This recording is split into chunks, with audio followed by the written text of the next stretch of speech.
40 Radio. ADN 40 Radio. Siempre conmigo.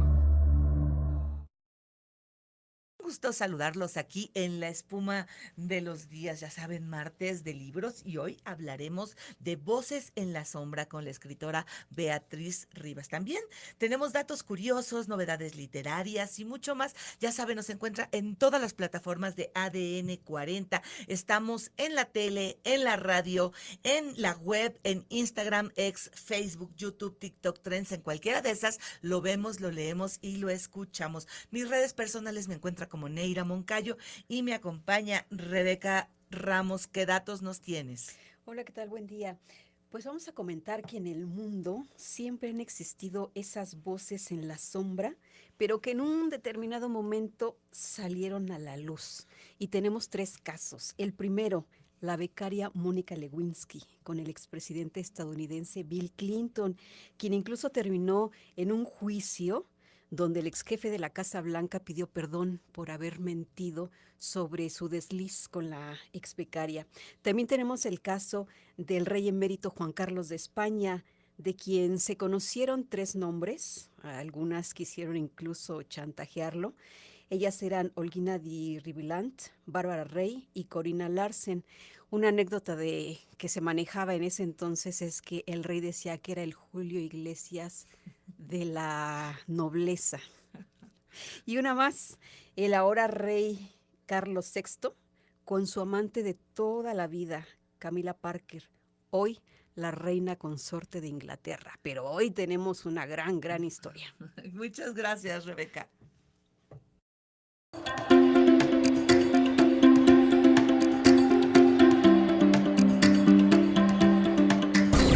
Escuchas ADN 40 Radio.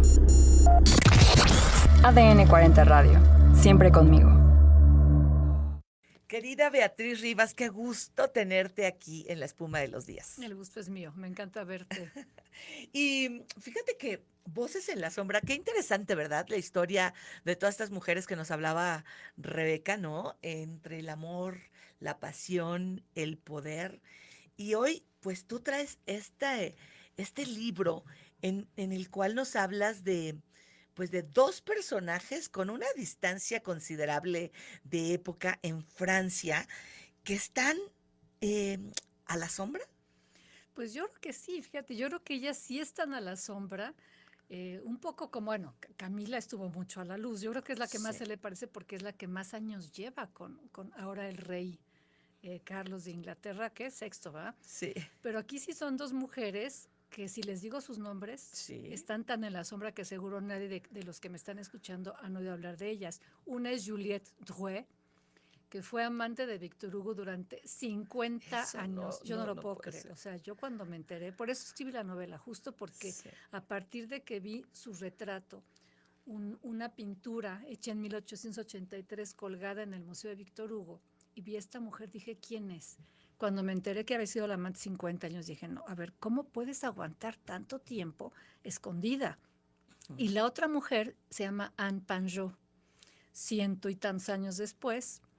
Ella fue amante, también toda su vida, desde los 19 años que lo conoció hasta que él muere, de François Mitterrand, que fue presidente de Francia durante 14 años.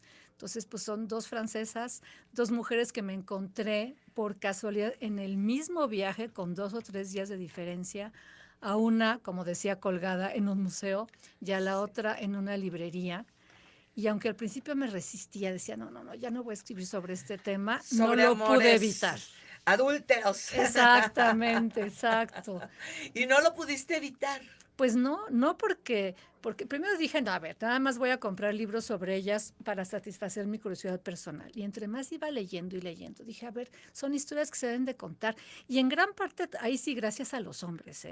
Yo obviamente sabía que Mitterrand había sido presidente, Sí. presidente socialista, no sabía mucho más de todas las obras que dejó arquitectónicas en Como París. que conocemos bastante a su esposa por la cercanía que el ZLN Exactamente, y fue todo muy eso. amiga del subcomandante Marcos, pero fuera de eso, y de Víctor Hugo había leído 3 de sus novelas, la verdad, y nada más. Los Miserables. Exactamente, Nuestra Señora de París. Pero bueno, a la hora que empecé a investigar y me di cuenta de la gran historia de amor, pero también que son hombres realmente para escribir sobre ellos, ¿eh? Son hombres muy admirables. Cuando acabé la investigación dije, pues con razón estaban tan enamoradas este par de mujeres. Yo hubiera caído, lo confieso, redondita igual que ellas. Pero tantos años, y es que las amantes de Mitterrand y de Víctor Hugo, pues, ¿crees que hayan tomado, bueno, sí crees porque hay algunos elementos aquí, y sobre todo porque te fuiste a las cartas y a los escritos que hay? No vamos a revelar muchas cosas, pero hay interesantes y hasta frases y cosas que se dijeron en estas cartas, de alguna manera, pues influido en la toma de decisiones o en el devenir de tanto de la política como de la escritura o del arte del otro. Mira, absolutamente. En el caso de Juliette, Juliette era actriz, pero sobre todo era una gran lectora. Era una mujer sin mucha educación formal, Normal. Ujú. pero leía mucho, le gustaba mucho leer. Entonces, y se convirtió en la secretaria y la copista de Víctor Hugo. Ya no sé cuántas veces copió Los Miserables. Y sí, al principio se atrevía, después ya lo hacía casi sin pedirle permiso, a sugerirle cambios en las frases, sustituir una palabra por la otra, o sea, que escribiera algún texto más sencillo para que todos lo entendieran. De repente le decía, esto a la gente con la que yo he convivido no lo va a entender. Lo Ajá. tienes que poner de una manera más Así no cotidiana, más hablamos. sencilla. Entonces yo creo que ellas, y de hecho cuando escribió Los Miserables, le pidió Víctor Hugo a Juliette que redactara su experiencia y estuvo en un convento cuando era chiquita. Dijo, a ver, quiero saber cómo es la vida en los conventos. Entonces, de muchas de las cosas de Juliette se inspiró Víctor Hugo para varios de sus novelas. En el caso de Anne es una mujer mucho más educada, mucho más culta, curadora de museos. De hecho, es una de las fundadoras. Es quien termina de convencer a François Mitterrand de hacer el Museo d'Orsay, por ejemplo. Ujú. Pero es una mujer completamente ajena a la política. Ella sí no le gustaba la política, no le gustaba estar en los reflectores, no le gustaba ser conocida. De hecho, casi nadie sabía que existía. Entonces, yo creo que ella influyó más en su vida cotidiana. Creo que le dio como esa paz, esa tranquilidad de un hogar, porque realmente el presidente vivía con ella. Llegaba todos los días a dormir con ella, no vivía en su residencia oficial, vivía con Anne y su hija, tuvieron una hija escondida que se llama Mazarine. Que se vio por ahí de los funerales, ¿no? Sí, se dio a conocer antes, a los 19 años, unos paparazzi del Paris Match le tomaron fotos y apareció, lo pueden googlear, no en portada, la hija escondida del presidente hasta los 19 años. Pero realmente se da a conocer en el funeral, que es una foto que también, si la pueden buscar, porque vale la pena, está su ataúd con la bandera de Francia. Él ya no era presidente, pero fueron unos funerales de Estado impresionantes. Y ves en la foto a Daniel, la esposa, con sus 2 hijos, a Mazarine, la hija, y al amante, a Anne Panjot. Hay toda la familia unida junto al ataúd de este, pues yo creo que fue un gran presidente y un gran hombre. Y era una familia unida más allá de esa foto, porque realmente se conocían. Pues mira, Mazarine conocía a uno de los hermanos. Daniel sabía de su existencia desde el día que nació, evidentemente, o sea, sabía que había otra familia, pero no creas que a Daniel le encantaba la idea, entonces la conoció casi unos días antes de que muere el presidente, o sea, esta chava vivió pues 20 años sin conocer a la esposa a la verdadera esposa, a la esposa legal, digamos, de su papá. Aquí, en esta parte del contexto, ¿no? Del impacto en la historia, las amantes, ¿cómo se puedes documentar si había una relación entre los hombres? ¿Fue por los libros? ¿Cómo es que haces esta investigación? Sobre todo, pues, de esta mujer que apenas si viste en un retrato. Pues mira, afortunadamente hay Muy mucho. triste, ¿no? No, ese retrato, O si sea, tú lo ves, sí. tiene una cara como de derrotada, Sí. melancólica. La mirada, Por eso me impresionó tanto, lo que me Sí. impresionó porque yo de lejos no sabía quién era. Yo estaba segura, dije, pues seguro es la esposa de Víctor Hugo, es su casa, pues ha de ser la esposa, y no. Pero a mí lo que me impresionó fue precisamente su mirada, esta mirada hacia abajo. Una mujer ya mayor, se ve mucho mayor en el retrato de lo que realmente era, pues sí, derrotada. No sé si arrepentida de lo que había hecho con su vida. Pero bueno, me preguntabas, toda la investigación Leí 30 libros, los pongo justo al final de mi novela, aunque es novela para que vean que sí me documenté. Pues con la fortuna de que son dos hombres muy famosos, hay muchas biografías sobre ellos. Y lo mejor es que me encontré todas las cartas que se escribieron Víctor Hugo y Juliette, el diario de Juliette, que es muy largo, los diarios de Víctor Hugo, que escribió muchos, el diario que le escribió François Mitterrand a Anne durante 7 años, un diario que es una belleza, porque se iba de viaje, por ejemplo, se daba sus tijeras y su diurex, y le recortaba cosas de periódicos, o le pegaba alguna postal del lugar en el que estaba, y con su letra, que tiene una letra preciosa, en tinta azul sobre una hoja azul, que también casualmente a Víctor Hugo le gustaban escribir sobre hojas azules, le hacía su diario, pero además le escribía cartas todos los días. Entonces hay muchísimo material para saber, digamos, la vida real, la vida íntima y cotidiana entre estos dos personajes, porque una cosa es lo que dice en tu diario y otra cosa es lo que le escribes. Claro. A tu mujer, digamos, a tu amante. Entonces, sí hay mucho de dónde sacar para construir a estos 3 personajes. Hay menos de Anne. De Anne yo no encontré ni una sola carta.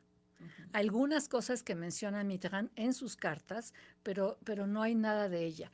Y solo dio una entrevista en televisión, de ahí sacaron un libro, dijo, a ver, es la única vez en mi vida que voy a hablar de mi relación con el expresidente. Y hasta la fecha, porque sigue viva, nunca volvió a tocar el tema. Y me llamaron la atención el título de los capítulos, ¿no? Y digo, bueno, a ver, ¿de dónde saca esto Beatriz? Y me doy cuenta que son frases, porque pues también viene aquí, de estas cartas o de estos diarios, de algo que se dijeron. Es como tú lo adaptas para dar pie a cada capítulo. Efectivamente, o sea, el título de los capítulos son cosas que se escribieron entre las dos parejas, digamos, ¿no? Porque hay unas frases de una belleza. Fíjate qué chistoso. François Mitterrand quería ser escritor y fue político. Y Víctor Hugo quería ser político y fue escritor. Entonces, son las similitudes entre estos hay personajes. muchísimas, ¿eh? Pero entonces, claro que los dos tienen una pluma privilegiada. Claro. Mitterrand escribe unas cosas que, veas, yo leía sus cartas y decía, bueno, claro que ella se dio. Y claro que esta mujer, que era de familia de la burguesía, de provincia, súper conservadores y súper católicos, imagínate para ella no casarse como mandan las buenas conciencias y no casarse y ser amante de un hombre, además un hombre famoso, y tener una hija pues bastarda. Estamos hablando de los 60, en una familia tan conservadora y tan católica, entonces para ella fue muy difícil. Pero bueno, después de leer sus cartas, insisto en que yo y tú seguramente también hubiéramos hecho lo mismo. Aunque sea un poquito, aunque sea unos meses. Creo que probablemente antes de o después de ya no. Solo yo me entendí. Sí. Bueno. Ahora como dicen, antes de Cristo y después de Cristo. Bueno, pero mira, por ejemplo, aquí me gustó una frase que pones de Sándor Márai, de todas las grandes pasiones son desesperadas. Lo ves en la novela, o sea, en la novela ves de repente unos ataques de celos, sobre todo de Víctor Hugo y también de Juliette. Se separaban, regresaban, ella se iba a casa de su hermana lejos de París y él iba hasta allá a buscarla. Estamos hablando de una época en que te tenías que ir en una carreta jalada por caballos, o sea, no había un Porsche turbo que corría a 200 kilómetros por hora. Y también ves todas las veces que Anne intentó dejar a Mitterrand, porque además, para acabarla de fregar, los dos no les eran fieles. Eso es otra, porque Víctor Hugo, tremendo, ¿no? Víctor Hugo pero bueno, tenía una lista con todas las mujeres con las que se había acostado, pero eso sí la tenía en latín y en español, él había vivido de joven en España, para que no lo cacharan. Entonces ponía los nombres en clave y lo que les había hecho, qué tipo de besos y hasta en dónde, todo en clave. Ahí se conserva su libreta, no estoy inventando. Y el presidente también era bastante ojo alegre. Entonces digamos que tenía a Daniel con sus hijos en su casa, a su amante fija de toda su vida, que es Anne, que es la protagonista de esta novela, pero también tenía un chorro. Conocí la historia porque después de haber visto el retrato 2 días después en una librería en París, me encontré un libro que se llamaba El último secreto y es precisamente de su relación, de la relación de Mitterrand con una estudiante de 18 años, o sea, la que le llevaba creo que 40, no sé, él ya presidente, y esta niña era una niña, y cuenta su historia muchos años después. Entonces sí, ambos eran bastante traviesos, por decirlo menos. Desde una perspectiva histórica y feminista, ¿cómo se pueden interpretar las elecciones o experiencias de estas dos mujeres?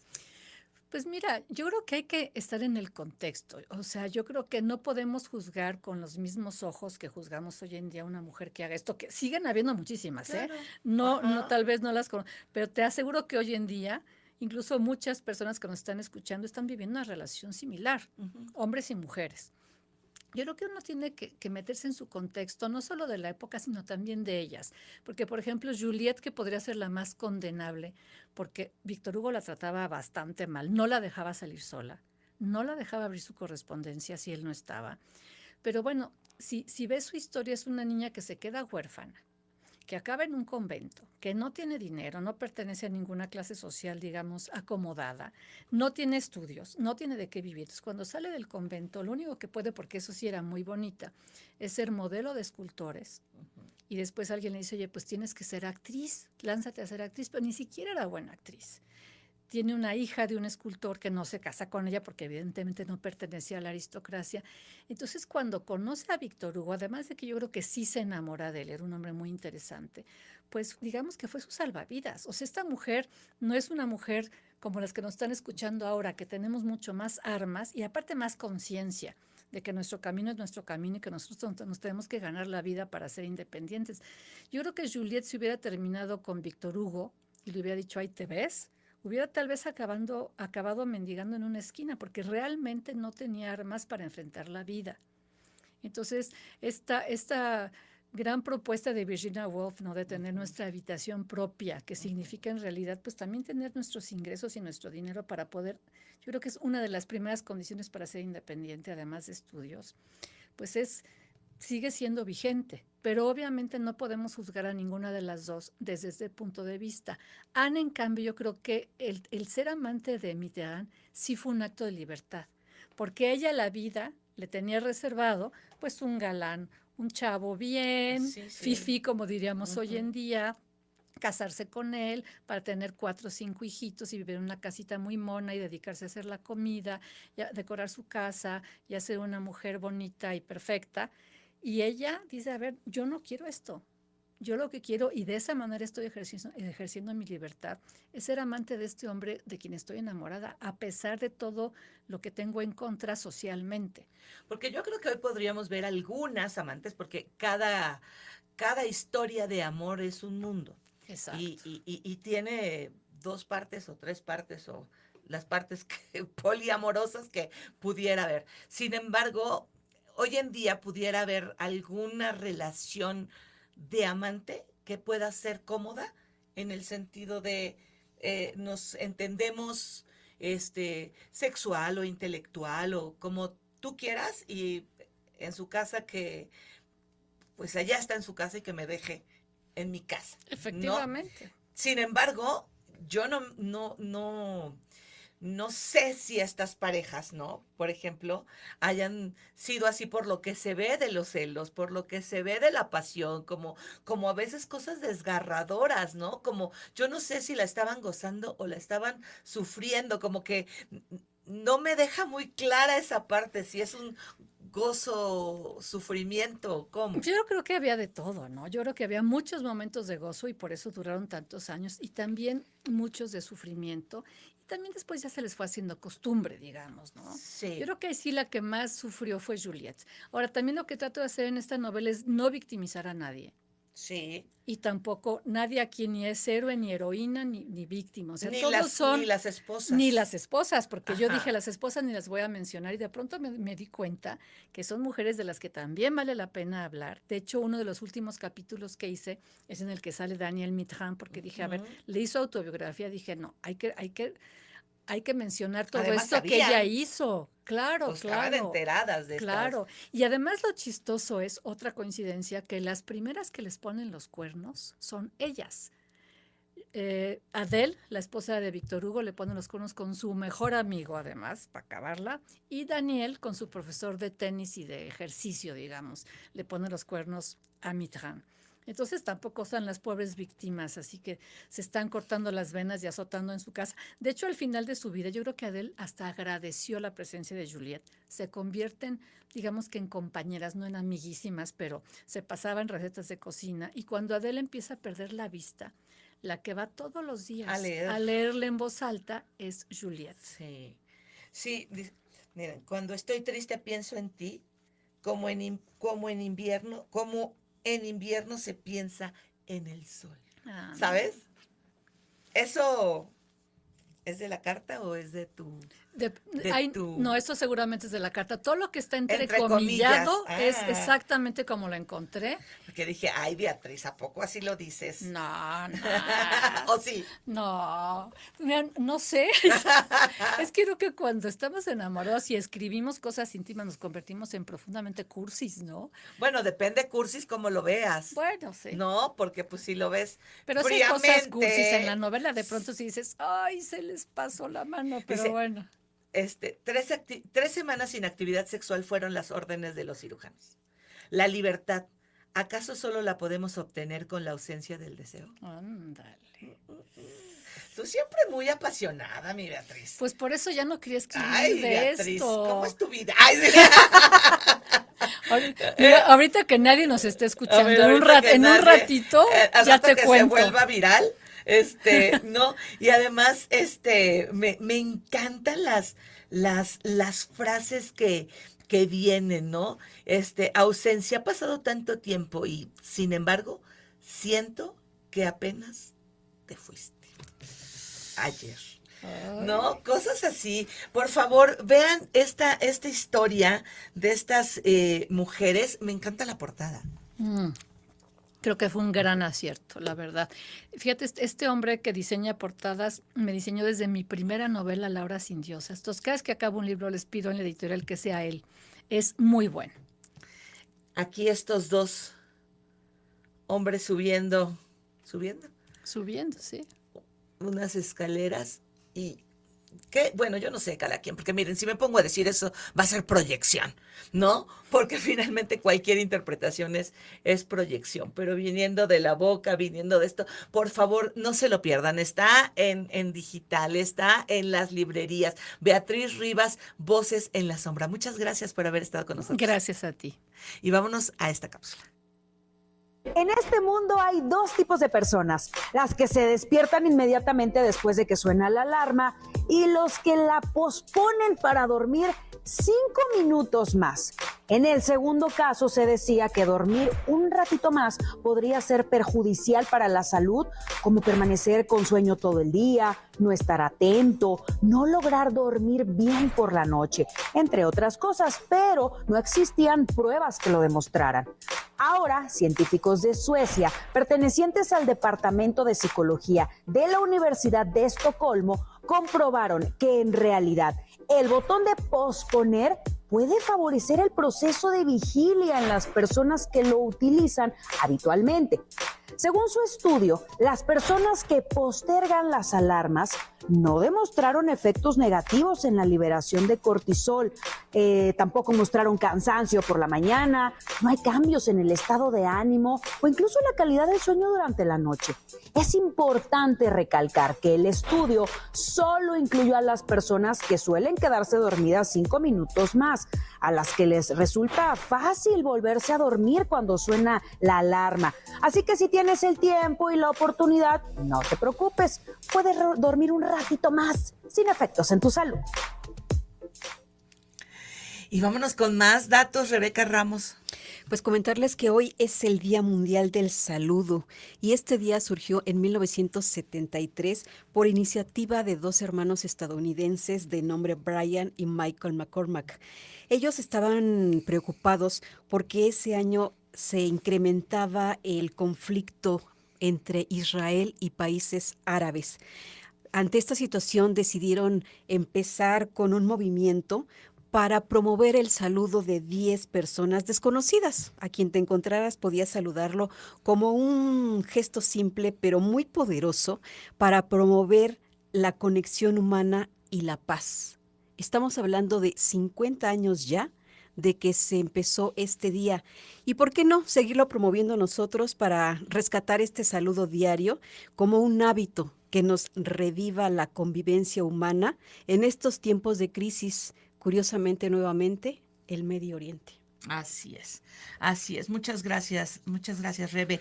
Y este día le traemos como una novedad literaria, Escritor en Guerra, del autor George Orwell, por la editorial Debate. Este libro nos describe los diarios y la correspondencia del autor, las cuales muestran una crónica de la Guerra Civil Española, de la Segunda Guerra Mundial, así como el entorno intelectual, político y artístico de Orwell durante los años más importantes de su vida y al mismo tiempo un testimonio de la historia europea del siglo XX. Muy, muy interesante. Seguir hablando de este tema de las cartas, ¿verdad? Mucho, mucho. Hemos visto libros e historias que se dan a través de las cartas. Gracias por haber estado con nosotros. Gracias, Rebe. Nos escuchamos mañana. Y pues yo me despido. De la abundancia del corazón habla la boca.